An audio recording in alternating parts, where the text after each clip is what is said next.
soo dhawaada saaxiibayaal oo saaxiibkiin Balawi. Maanta waxaan rabaa inaan ku tuso sida loo isticmaalayo data validation in Excel. Waa maxay data validation in Excel? Data validation waa sharci kaasoo ku xadidi karto xogta nooca aad gelin lahayd selkaas. Tusaale, haddii aad dhahdo selkan waxaad gelisaa 1 ilaa 9 inta u dhaxayso. Lama geli karo marka 9 wax ka badan ama hal wax ka yar lama geli karo selkaas. Arrintaas inaad isticmaasho ayaa waxa loo yaqaanaa data validation. Data validation qaabka aad u isticmaali lahayd Excel ayadoo faahfaahsan ayaa muuqaalkan kugu tusi doona. Fadlan marka hore muuqaalkan like saar haddii aad nagu soo biir. Haddaba aan guda galno. Qaabkee loogu isticmaalayaa? Waxaan rabaa muuqaalkan inaan ku baro. Waxaa ku bar doonta marka whole number, text length, date, drop down list, input messages, error messages, stop warning information. Haddaba aan ka hormarno whole number qaabka loogu isticmaalayo data validation. Whole number si aad u samayso marka hore waxaad samaynaysaa selection. Marka hore waa wada dooranaysaa kadib data tab ayaa ku dhufanaysaa waa kaasa. Kadib halkan ay imaanaysaa ku qoran tahay data tools group kaas ay imaanaysaa kadibna data validation waa kana. Qeexitaankeeda marka aad dulgeyso halkaas ka arki kartaa. Waa rules limited type of data that can be entered in Excel. Marka aad ku dhufato halkaasi saddexdan ayaa leedahay. Ka marka aad circle gelinayso wixii qaldan marka aad tirtirayso circle waay. Aniga waxaan maxaa rabaa data validation. Halkaas ayaa ku dhufanaya marka. Waxa ku soo baxayo dialog boxkan. Meesha aragtidna waa geysi kartaa, meesha aragtidna waa dhigi kartaa. Okay, marka halkan aad joogto saddexdan button ayuu leeyahay error message, input message iyo setting. Setting-ka anigoo joogo ayaa waxaan ku dhufanaya halkan qoran tahay allow. Halkaas ayaa furaya oo any value ku qoran tahay. Halkaas ayaa furaya kadibna maxaa u baahan tahay inaad samayso. Waxaan rabaa hadda inaan sameeyo whole number. Waa midka koowaad oo ku qoran tahay whole number. Halkaas ayaa furaya. Halkan maxaa rabtaa inaad kasii samayso daatada nooca rabtaa between u dhaxays ma rabtaa, not between u dhaxayni ma rabtaa, equal la mid ma rabtaa, not equal la eke ma rabtaa, greater than ka weyn ma rabtaa, less than ka yar ma rabtaa, greater than or equal ka weyn ama la eg ma rabtaa, ama less than ka yar ama la eg ma rabtaa. Intaan intee rabtaa? Aniga hadda waxaan rabaa between ayaan rabaa. Lambarada u dhaxeeya ayaan rabaa 1 ilaa 9 maximum minimum. Lambarka ugu yar waa hal ay ka dhig maximum. Lambarka ugu badanna waxaad ka dhigtaa 9. Marka aan qoro kadib okay ayaan leeyahay. Haddeer fiiri halkan 1 waa iga yeelaysaa inta markaan dhaho. 2 haddii aan dhaho waa iga yeelaysaa. Wax ka baxsan 9 ayaan ku qoraya oo waxaan leeyahay 10 ayaan leeyahay halkan. Marka enter dhaho waxaa lii soo saaraya error message-kan. Waxa uu leeyahay this value doesn't match. Kuma aadisano xogtan halkan ku qoran, kuma aadisano data validation restriction ka aad ku samaysay xadidaad aad ku soo samaysay oo selkan ku qaxan yahay ma maslaxano marka adiga xogtan halkan ku qoratay waa qaldan tahay. Retry sameey oo mar kale haddii aad ku dhufato mar kale sameey oo iska sax halkan waa iska sax kartaa oo waxaan leeyahay 3 haddii aan dhaho waa ka soo ay aqbalaysaa. Meel walba tag had meesh ugu hooseyso haddii aan tago oo aan dhaho fiiri wax ka yar hal waxaan ku qorayaa eber oo kale kadib inta la dhahay waa ka saa. This value doesn't match ayuu leeyahay. Cancel ayaan iska leeyahay kadibna waa tirmaya. waxaan filayaa haddeer whole number inaad baratay. Length asigna si loo sameeynaa text inta cabir gooni haddii aad siinayso. Waa wada dooranaysaa kadib data validation. Waxaa joogaa wali data tab ayaa joogtaa kadib data validation. Halkan ayaa furaysaa maxaa u baahan tahay decimal ma rabtaa, list date maxaa rabtaa.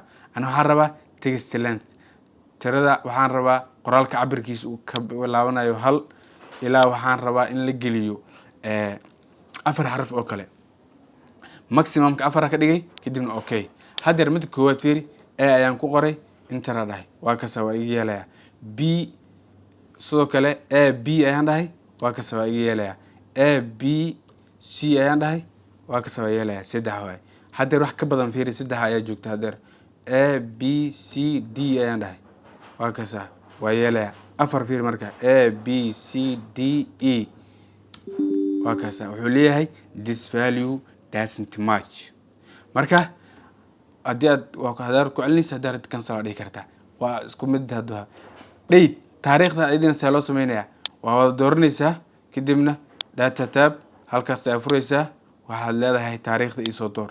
taariikhda soo dooratay taariikhda ka bilaabanayso start date waxaan rabaa inaad ka bilaabato 1 bisha 1 2025 iga bilaaw. halkan waxaan leeyahay waxa igu dhameysaa 1 bisha 1 2026 halkan labadan sanadkan inta u dhaxayso ayaa raba in la geliyo. tusaale waxaan leeyahay 1 bisha 1 2024 haddii aan dhaho intaan dhaho waa kaasa this value doesn't match you leeyahay. okay haddii mid sax haddii aan u baahanahay waxaan leeyahay tusaale 1 bisha 2 oo kale ayaan dhahay 2025 ayaan dhahay waa kaasa waa iga yeelaya. haddaan rabana kuwan ayaa soo jiidi karaa waa kaasa haddaan rabana waa ka laaban karaa mid halkan oo kale waxaan leeyahay fiiri 1 bisha 3 ama 4 5 2026 ayaan dhahay kadib enter waa kaasa waa diidaya waayo 2025 ayaa loo ogol yahay. halkan drop down list sida loo sameeyo sigana waa wada dooranaysaa marka hore kadibna data validation ku dhufanaysaa any value furaysaa kadibna list aad ku dhufanaysaa. halkan list nooca rabta inaad sameyso waxaan rabaa tusaale in la taxo halkan waa ku qori kartaa sidoo kale waa soo dooran kartaa. waxaan leeyahay Soomaaliya koma u dhaxaysiinaysa waxa waajib ah inaad u dhaxaysiiso koma Soomaaliya waxaan leeyahay USA koma UK koma Turkey waa kaasa kadibna okay yaa leeyahay. haddeer fiiri meel walba aan tago meel ka mid ah halkan haddii aan ku dhufto waa kana waa liiso waxa ay soo galayo listiidii aan hadda soo sameysanahay Soomaaliya USA Turkey waa kana mid ka rabo ayaan door karaa waa kaasa. meelahan kale drop down list male laakiin halkan waa leedahay sababtoo ah hore ayaan soo gashanay waa kaasa. wadanka ratid ayaa ka dhigin kartaa halkan. marka qaabkee loo tirayaa drop down list haddii halkan joogto oo dhahdo delete kaama yeelayo waxa baxay kaliya meeshan qoraal ku qornaa. marka haddii halkan ku dhufato waa kana fiiri waa jooga. qaabkee loo tirayaa waa wada dooranaysaa kadib waxa leedahay data validation clear rule waa kana clear all ayaa ku dhufanaysaa kadibna okay. haddeer waa wada bixin waa kana drop down list male qoraalkan haddii rabtid inaad tirtirtidna waa wada dooranaysaa kadibna delete ayaa iska leedahay waa kaasa. hadda qoraalka waa baxay drop down listigana waa baxay.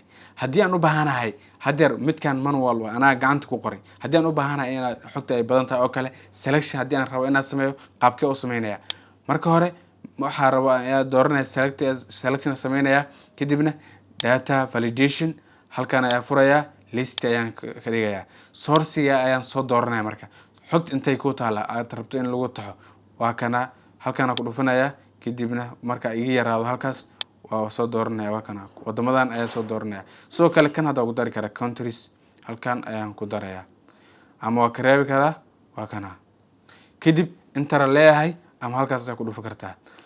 xogtii hadda waa ku wada dooran tahay kadibna okay ayaan leeyahay wax kale ma sameynayo. halkan haddii aad furto waa kana Soomaali halkan fur Turkey halkan fur waa kaas ayaga dhan waa ku jirtaa. haddii mid ka mid aad u baahan tahay waa ka dhigi kartaa adigoo doorashada jooga oo selection ma sameynayso kaliya waa dul tagaysaa kadibna data validation hor kaadaysaa.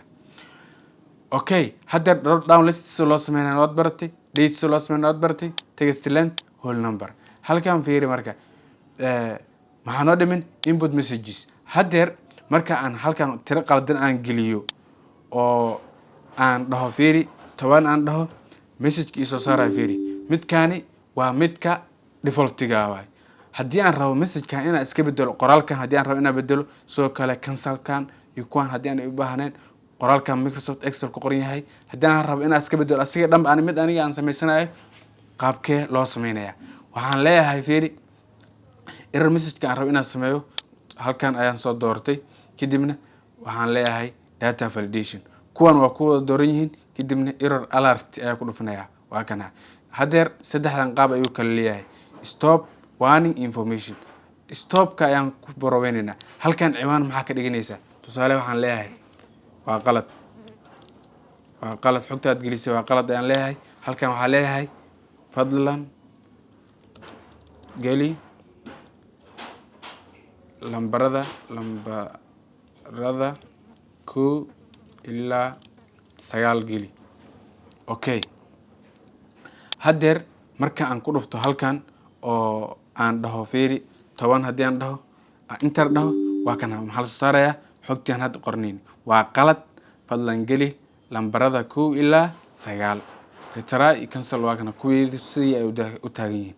haddii aan u baahanahay tusaale qofka inta uu qorin xogta in loo sheego kow ilaa sagaal geli in la siiyo haddii aan u baahanahay maxaa isticmaalayaa waxaa isticmaalayaa input message ayaan isticmaalaya. sidee loo sameynaya asigana waa wada dooranaysaa kadib data validation. hadda waxaa joogta error alert ay joogtay kadib mid dhexda ay ku dhufinaysa ku qoran tahay input message warbixin c. halkan waxaan qorayaa title ciwaan maxaa ka dhigaysaa warbixin. halkan waxaad ku qoraysaa geli lambarada u dhaxaysa kow ilaa sagaal kadib okay dhahay. haddeer fiiri marka halkan joogo warbixin ma soo bixiso laakiin marka halkan ku dhufto waa kana warbixin geli lambarada u dhaxaysa kow ilaa sagaal. sidoo kale waxaad isweydiin kartaa waa maxay farqiga u dhaxeeya stop, warning iyo information. stop fiiri marka aan halkan tiro qaldan aan geliyo oo 10 aan dhaho inter aan dhaho fiiri retry iyo cancel ayaa leeyahay. haddii aan u baahanahay fiiri warning oo kale maxaa sameynaya waa wada dooranayaa data validation error alert ku dhufanaya stopka ayaan waxaan ka dhigayaa warning digniin ayaan rabaa inaan ka dhigo kadibna okay ayaa dhahay. haddeer marka aan geliyo halkan fiiri 10 marka aan ka dhigo oo inter aan dhaho waxaa soo baxay fadlan geli lambarada kow ilaa sagaal yes iyo no. haddii yes aan dhaho 10 kan waa qaadanaya fiiri ma rabta inaad sii wadato xogshaada continue yes ayaan dhahay waa kaasa 10 waa lagu soo daray. okay, haddii aan u baahanahay fiiri asigana information oo kale waa wada dooranayaa data validation error alert warning waxaan ka dhigayaa information warbixinkan ayaan ka rabaa. okay, haddeer marka inta waxaan ku qorayaa eber kadibna inter dhahay maxaa la soo saarayaa waa qalad. fadlan geli lambarka kow ilaa sagaal. waxaa leeyahay kana okay iyo cancel. okay haddii aan dhaho hooshii ayaa iska wadan karaa. waxaan filaa inaad kala fahantay farqiga u dhexeeya stop, warning, information. halkaasi ayaa uu bixinaa qaybta asaasiga data validation. qaabkee loo sameynayaa drop down list independent. hadda midkaani waxaa ahayd mid independent ah. qaabkee loo sameynayaa independent drop down list. waxaan rabaa Soomaali, Turkey, UK, USA wadamada halkan igu qoran ayaan rabaa halkan inaan keeno. meeshan qoran tahay country cities wadamada mid inaan u qoran uma baahni.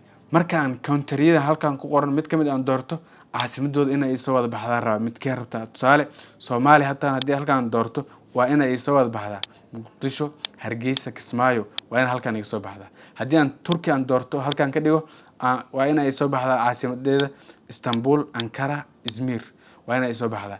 UK haddii aan doorto waa inay soo baxdaa London, Manchester, Liverpool. haddii USA aan doorto waa inay soo baxdaa New York, Los Angeles, Chicago. okay, haddaba aan ka hormarno Soomaali aan ka hormarno. inta aan sameynin ka hor waxaa lagaa rabaa inaad sameyso require waxaa lagaaga baahan yahay name range inaad sameyso. name range qaabka loo sameynaa hore ayaa usoo bartay haddana waa ku tusayaa. marka hore waxaan dooranayaa xogta. marka aad dooranayso haddii xogtaada kala dheerta oo kale control key waa isticmaali kartaa. marka qaabkan select aad sameyso control key ayaa leedahay kadibna ama shift control inta dhahdo ayaa dooran kartaa. marka waxaad u baahan tahay selection samee. marka hore intaan ayaa wada doortay. marka intaan wada doorato waxaad tagaysaa meeshan qoran tahay formulas kadib waa kan manager meeshan qoran name manager. ani midkaan u baahani waxaan rabaa selection ayaa rabaa create from selection. weliba waxaan sii rabaa Soomaali, Turkey, UK, USA magacyadaas ayaan rabaa kuwan hoose ma rabi. create from selection ku dhufanayaa kadibna left ayaa saxda ka qaadaya. topka ayaan rabaa kuwan kore ayaan u baahanahay. topka ayaa saxda ii saaran kadibna okay.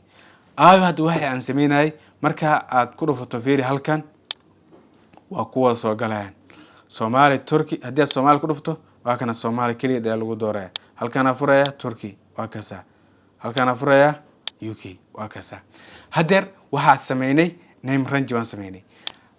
listiga qaabka u sameynayna listiga qaabka hore usoo baranaysay halkan ayaa jooga countryga waxaa ku dhufanaysaa data tab kadibna data validation halkan ayaa tagaysaa setting any value ayaan furayaa waxaan ka dhigayaa list kadibna sourciga soo dooraa ku dhaheen sourciga aan rabo inaad soo doorto halkan ayaa ku dhufanaya maxaa rabtaa inaad soo doorato aniga waxaa rabaa countries kuwaanaan rabaa in laisoo geliyo halkan Somalia, Turkey, UK, USA ayaan rabaa in laisoo geliyo kadib enter kadibna waxaan leeyahay okay haddeer fiiri midkan hore ka siisay midkan ayaa ka duwan halkan marka aad furto waa kana Somalia, Turkey, USA, UK wadankan marka aan doorto waa inay hadda mar ma soo baxayso fiiri wadanka raba dooranaya Turkey aad doortay waa kana caasimadihiisa ma soo baxayaan qaabkee uu soo bixinaya asigana halkan ku dhufanaya kadibna data validation ayaan ku dhufanaya kadib halkan ayaan furaya list kadibna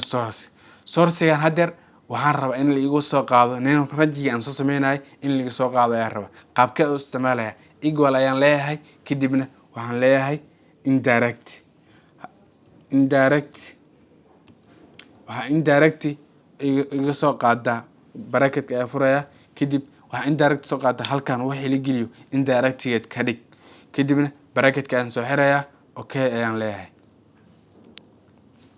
haddeer fiiri Turkey marka aan soo dooratay halkan ayaa furaya wadamadiis ay ku soo galayaan waa kana fiiri Istanbul, Ankara, Izmir wadanka hartid ay door kartaa halkan haddii aan bedelo fiiri waxaan ka dhigayaa UK oo kale ka dhigayaa waa inay soo galaan wadamadan halkan ayaan furaya waa kana wadanka hartid ay ku soo galayaan halkan London waa kana Manchester halkan haddii aan bedelo oo aan ka dhigo Somali haddii aan halkan ka dhigo waa kana waxaan soo galayo Muqdisho, Hargeysa, Kismaayo qaabkaasi ayaa loo sameynayaa dependent drop down list waxaan filayaa haddeer inaad si fiican uga bogatay data validation haddii aan soo koobo data validation marka aad sameynayso waxaad ku dhufataa data marka hore selection sameey oo wada dooro kadibna ku dhufo halkan ku qoran tahay data validation kadibna maxaa rabtaa inaad sameyso halkan settingka ayaa ku dhufanaysaa qaybtan waa waxaad u baahan tahay aad soo dooranaysaa decimal list date